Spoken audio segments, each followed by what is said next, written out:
maybe I can say it family. That's what Volpower means. Like you see everything in the family, like different group, different ethnicity, from different country, cultures. So it's like one big family. That's how I describe the thing.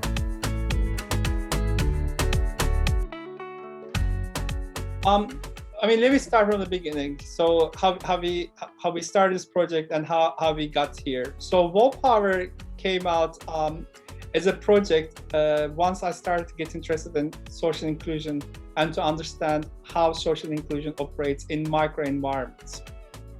And as a political scientist, that was for me a turning point, because that was the time when I lost all kind of hope in changing macro politics. And I thought, if you can change something in small localities within micro networks of people, then perhaps we can achieve some political change in order to build more inclusive societies. In order to achieve this, Volpower introduced volunteering as an instrument. So that's where Volpower came from. The call asked for establishing this kind of a dialogue between EU nationals and what the call classified as third country nationals, meaning people who were not really of European Union citizenship background.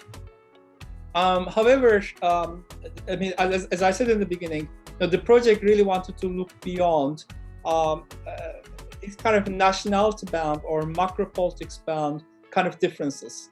So for us, if we were to follow social inclusion as a concept, especially in micro localities, and if we were to follow volunteering as an instrument to break the boundaries between people of different national backgrounds, we thought that this is quite interesting, because hereby we can show that at the end of the day, nationality should not really matter, because our belief is in more micro level engagements rather than macro level frictions between people. So when if you were to approach this kind of research from, let's say, citizenship studies or nationalism kind of perspective, then you could be quite bogged into these macro level differences where citizenship could really make the difference between people.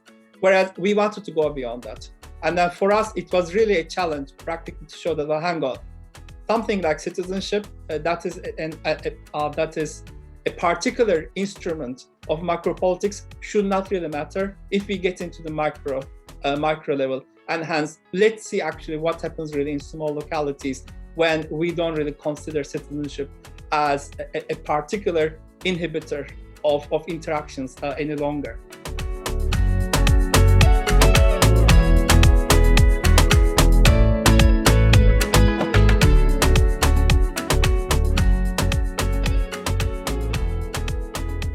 Volpower is looking at the impact of volunteering in 7 European countries, and especially looking at this impact of volunteering on young adults of migrant background.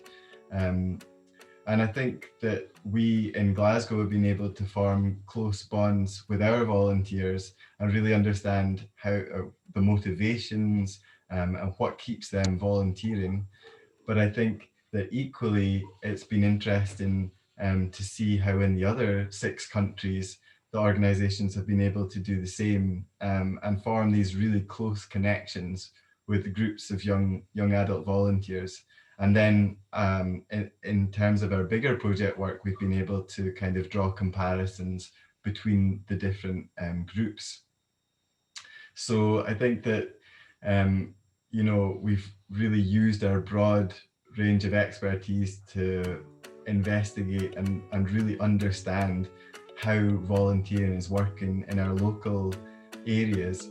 My name is Abdul Mohammed, but I'm known as Leo, because that's what my mom has been calling me all my life. My story is, I'm someone that was born in Somalia with a big family, and then due to some circumstances in my country, had to move on, looking for better life. And then we kept moving for the first 10 years of my life. We were just moving from country to country, looking for better life. And then I finally came to Scotland. So yeah, I'm a young boy from Somalia that that got the opportunity to follow his dream. Yeah, the first organization that I volunteered with, basically a charity that helps young kids to stay off the streets. Because see, where we're from, like the poor areas, there's so many kids, you know, that are on the street, that have nothing to do. So this charity helps kids, you know, come off the street by giving them activities like football, dance clubs, and you know, obviously I love playing football. So to get a chance to teach other young kids how to play football, to be their coach, it was actually good. Before, when I had low self-esteem, you know, I didn't think that I belonged somewhere, that I could do something, that I could help others, you know. But see, when I started doing volunteering, you know, doing coaching, working with little kids, you know, calling me coach, you know, that made me feel that I could do something and help kids, you know, and that I belong somewhere, you know, rather than, you know, being different.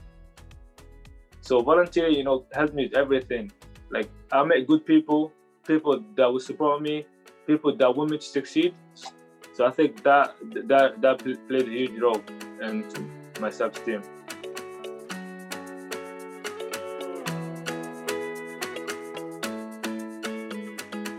In general, URAC as a team, we were first of all our main task was to co-lead together with the Austrian partner the work package 2, which basically was the work that provided the theoretical and analytical framework to the project. Volpower at the end was a sort of social experiment. We have some people volunteering in different countries. We support this volunteering experience, we follow this volunteering experience, and we measure this volunteering experience, or whether we measure the effect this volunteering experience have on their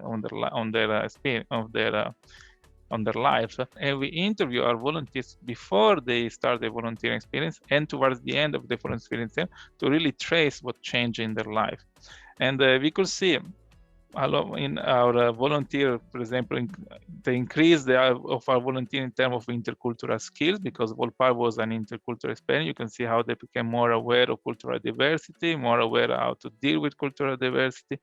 A lot of volunteer, how we could see how they improve their skills, they acquired skill, they become more aware of their strength and weakness, they develop and they increase their sense of belonging to their community, whether it's the community of volunteers or it's the community, their local community, especially people volunteer the most, they have the sense of belonging, increase their sense of belonging to their community. And what maybe is underestimated in this regard, because when we speak about volunteering in regards to migration, we always the tendency to highlight how volunteering association, how volunteers help migrants, help the migrant population, provide service to the migrant population. So always looking at the people with migrant background in terms of recipient of this volunteering effort. Instead, what we are looking here is that how being a volunteer, being an active citizen, actually contribute to process of empowerment, process of inclusion. And so here is the important is to put the people in the condition to actually act as an active citizens rather than just a recipient of service or help of volunteering association. So here is a kind of a different perspective that was entrenched into the of Volpower. So my name is Ibrahim Adewale. Most of my friends call me Ade because it's more easier for them. So I'm 28 years old. I'm from Nigeria. I'm here in Italy since 4 years. I've been here. I have a friend called Khalid. So he's the one who told me about Volpower because he always knew that I wanted to volunteer, do something for our community and things like that. We meet with the other people of the group like 2-3 times. Then they organized this trip to Zagreb. That is like something I can never forget again in my life because I learned a lot there. I meet different kind of people, and I actually do something I never do before in my life, like meet new people most especially speak different languages. And I just feel like we knew each other before. It was fantastic. So after we came back from Zagreb, I think I developed more confidence in me, because in my workplace, normally I just greet them, ciao, ciao, ciao, I do my job, I go home. But after this Volpower project, everything changed. Like, I feel more comfortable with them. While working, I speak a lot with them, we talk, they ask me questions, I ask them questions, I try to know more about them, which I don't used to do before the Volpower project. So it's one of things I gained from participating in this Volpower project. So when we came back, we still do some activities, like I volunteered with Ateviva before the coronavirus, and I really enjoy it with those kids, being with them. They talk to me, I talk to them. When they need a hand, I lend them a hand, but when the corona comes, so we have to stop, and that is sad, because I was really enjoying myself being with those children. The most beautiful things there is those children, the way they are friendly. Yeah, the way they are friendly, they talk to me, they ask me questions, I really talk to them. So that is amazing for children, they integrate immediately. They don't even see me like I'm different. So that is really amazing. I always feel at home at Soterol, but since I joined the Volpower, it make me feel more comfortable, like it make me feel at home more. Before the Volpower, I always feel like I'm home, despite I know I'm not at home really, but I feel good. So, but since I joined the Volpower, it makes that increase. So I feel more comfortable, like, oh, this is my second house. Volpower looked at different things. What made the Volpower Consortium so interesting is what I would say, the different countries and regions have different levels of migration experience. For some countries and in some cities, as I already said in Vienna, and I would also say in Rotterdam, to give a second example, migration is normality. So these are highly diverse cities. In other countries in the consortium, migration is quite a new phenomenon. First of all, what we did was a very large online survey in all the partner countries. We asked all the partners to conduct an online survey, not only in one city, but across the whole country, to get a general feeling about volunteering. What we were most of all interested in was the differences between people who volunteer and people who do not volunteer, in terms of the central aspects like well-being, belonging, social inclusion.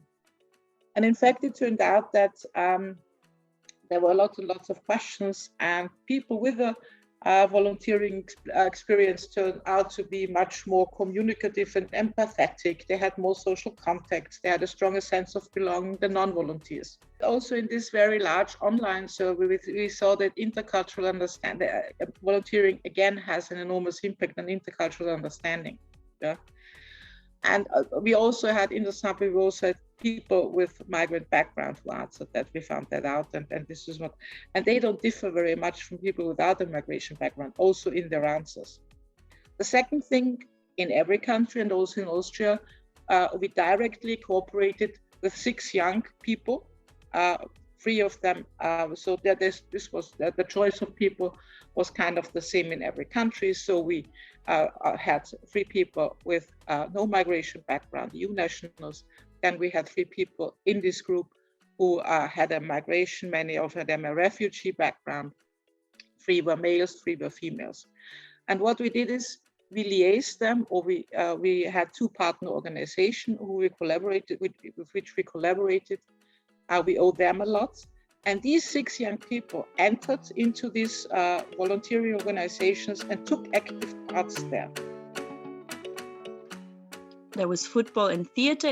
It started like that. They actually welcomed me to start something with dance, and to kind of the idea was to bring it as a warm-up, for example, or to kind of connect it. There were girl teams and boys teams, so that's where I kind of jumped in, and for a short time I made some warming up there, and I really connected with some, and I got a lot of input, also an experience with a little bit of teaching.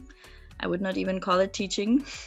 So as I saw that dancing can at least offer me an opportunity to be creative and to move, or to and also I met a lot of people who in dance, through dance, I met a lot of people, or when I connect with people who like to dance or who like to move or who are just opened to dance. It's not even who are people who dance every day, not at all, just for enjoyment.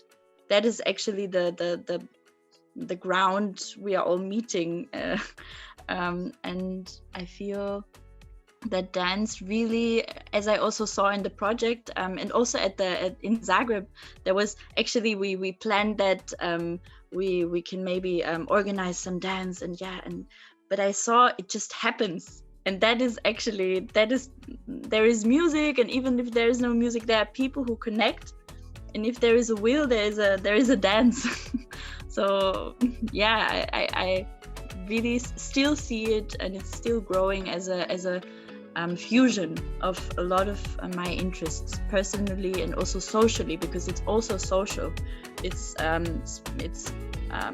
movement, it's an art form, and it's social. It can be social. And it's expressing, and it's a language which we kind of share or not. Yeah. At the end of it, or at the root of all sports and arts kind of focus here, the idea has always been that we may not be able to express our problems to each other if we were only sticking to words. However, we were able to show to each other that we're not too different from each other, if perhaps we can remove language as an instrument of expression. If you were to engage people in common activities such as arts and sports, then we thought that people managed to see, managed to understand, managed to get to know each other in a different capacity than the way that they would either see them or they would hear them.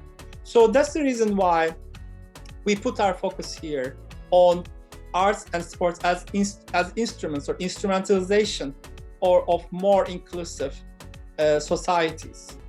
My name is Marcos Steklu, from Slovenia, Ljubljana, but born and raised back to Africa in Ethiopia, and now in Slovenia, living for almost 4 years now, and doing circus from childhood. Still I'm doing circus, teaching children and adults, so that's me. In short. Yeah, when I came to Slovenia for the first time, it was located in asylum, and I saw many children's families and adults was living there, and they don't have anything to do. There wasn't so much activities.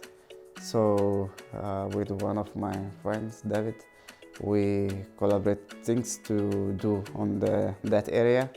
So we start doing juggling, like little workshop, because we don't have a lot of material in the beginning. So to bring out people from their rooms to outside, then doing some activities. That was what we want. We was pretty good by what we tried in the beginning, yeah.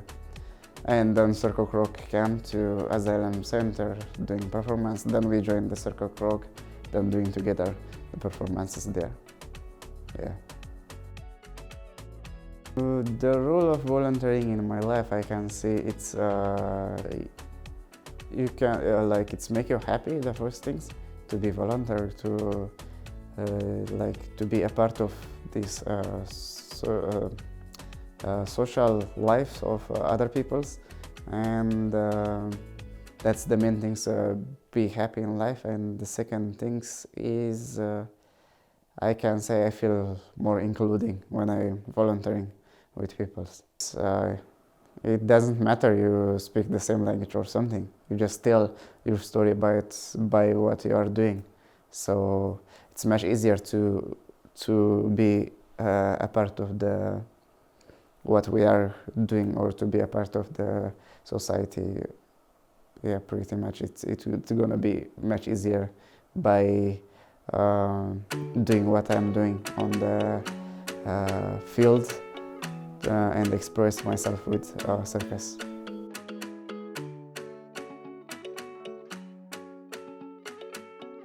This form theater, it's a well-known form in art, in theater art, and it is about raising awareness of everyday inequalities and prejudice and intolerance and discrimination. And in this particular situation with our group, Forum Theater, they were raising awareness about Islamophobia. Most of them, almost all of them, I believe, I know that they are from Bosnia. They're Bosniaks. They're national minorities in Croatia, and most of them didn't have any discrimination here. But when this terrorist attack happened in France, in Europe, and this migration crisis, refugee crisis, some of their friends experienced discrimination, and they tried through this theater to display, to raise awareness of these problems which some of them and their friends and other circles are experiencing every day. And when they were performing those plays, some of them opened up, cried, had a leash of their emotions, and tell their stories, which was stories of trauma. Well, I was born here in Zagreb, in Croatia. My mom is also from Zagreb, and my dad is from Bosnia. And me personally, I've never had any bad experiences. I was never discriminated based on my religion or my ethnicity, but I know a lot of people and a lot of friends who did, and who had some pretty bad and pretty hard situations, and a lot of them went to my school. I went to the Islamic gymnasium as a high school in the mosque, and I think I'm pretty lucky that I've never survived something like that. So that was actually the reason I wanted to do this, and I wanted to talk about this and try and show people that there is more to a person than the thing she believes in or he believes in, and more than the country he or she comes from. Well, I think that theater is a great way to express one's feelings, one's attitudes, thoughts, and stuff like that. And through theater, I think a lot of our volunteers it was easier for them to show their emotion, and it was easier for them to put themselves in a context and to become some character that is not them. But still, through that character, they could express their emotions, and later, if they wanted to, they could talk about us. They could say, we had actually one class where we talked with them, and we asked our volunteers, did they have any different situations, did they have any conflicts based on their religion? And actually 3 of them shared their stories with us, and those were the stories we used for our forum scenes. So I think it was a great way for them to open up and to talk with us. I believe that everything is easier if you have people to share it with. So I think they were relieved and they were happy that someone wanted to listen and that there were people who understood them. We also had a couple of Americans who were here temporarily on a project on, I believe it was the Fulbright project. So the Fulbright project, they essentially, America sends out students across the world. There they do volunteering projects. The American government supports them financially, and their job, their mission objective is to leave an impact. And one of them, which is the volunteer that worked out with us the most, has done an incredible job where she took the opportunity of not just doing what she was set out to do, which was teach at schools. That was part of the project, but she went ahead and opened her own classes for English and started teaching the migrants which were speaking, the ostracized migrants which were trying to make enough money, trying to make do in a society that honestly ignores them, and gave them an opportunity to learn English, to share their feelings. Most of them have traumatic stories to tell. And this is what the volunteer did. She understood that these people want to talk. So she found a medium which was teaching them English, but she didn't really teach them English by saying the ABCs. She taught them English by listening to their stories, by giving them opportunity to talk to each other. I really liked before COVID hit, we had a series of events planned, and the first one was we put them in a room with trainers, public speaking trainers, who gave them public speaking experiences, how to stand in front of a room and talk. That was the first step. Then after that, we had planned they were going to go in schools and talk about their story. Something they never taught. And I didn't hear it from them directly, but the volunteer reported to me and told me, this is what happened, right? And it was very emotional. And even she was emotional. She was telling me how some of them cried because they were able to talk. It's almost as if some of them had PTSD. And that, for me, is incredible. That is the essence of Volpower in Malta, in a sense. That little small event did so much for a few people, which is just incredible. When looking at migration-related diversities and migration, there is this very persistent overestimation of what can be done with government policies, what a state-centric approach can do. As if migration and migration-related diversity is really something that's always up to states and to governments. Whereas if you look at society, then a lot of work actually takes place beyond governments. It's NGOs, it's migrants themselves interacting in, for instance, the sphere of volunteering, like in creative arts, what we have been studying. And that is really the sphere where a lot happens, but it's not always equally acknowledged by governments, but also not equally acknowledged in research. So I think the Volpower project really fills a gap in that regard, by systematically studying the role of volunteering in how societies cope with migration-related diversities, or as policymakers call it, in migrant incorporation, migrant integration. Retrospectively, when we looked at people, and then when we started to hear their stories, and when we started to see how they became expressive, and I don't want to use the word confident, but because it's really, I think, overused in this kind of research, but how confident they became throughout or thanks to the Volpower project, we can see that it achieved its goals to a certain extent. Now, could we have done this thing better? Could we have done this thing differently? We could have done this thing differently. We could have done this thing better, one way or another. Had it not been for the pandemic, I mean, you can always do things better, obviously. But ultimately, when we looked at the Volpower exhibition, when we looked into the podcasts that the volunteers were recording themselves and then recording their feelings, etc., we had the feeling that these young people, they became, or maybe they were, but I mean, for me, they become a lot more expressive than they were, or they could have been considering their circumstances.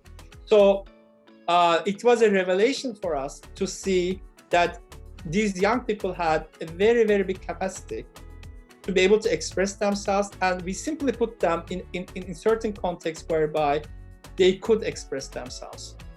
And hence, in those contexts, to an extent that they managed to express themselves, we saw that me and Maggie Laidlaw, the curator of the exhibition, we saw that they were able to go beyond self and other kind of dichotomy, or they were able to go beyond foreigner citizen dichotomy, and at the end of the day, EU national third country dichotomy that this project was asking for. So what I thought as successful was different than what they managed to show their success to be.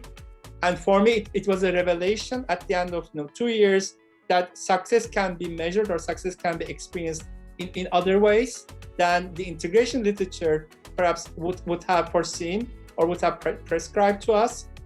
But ultimately, I learned a lot looking into how expressive they became in terms of talking about their everyday lives.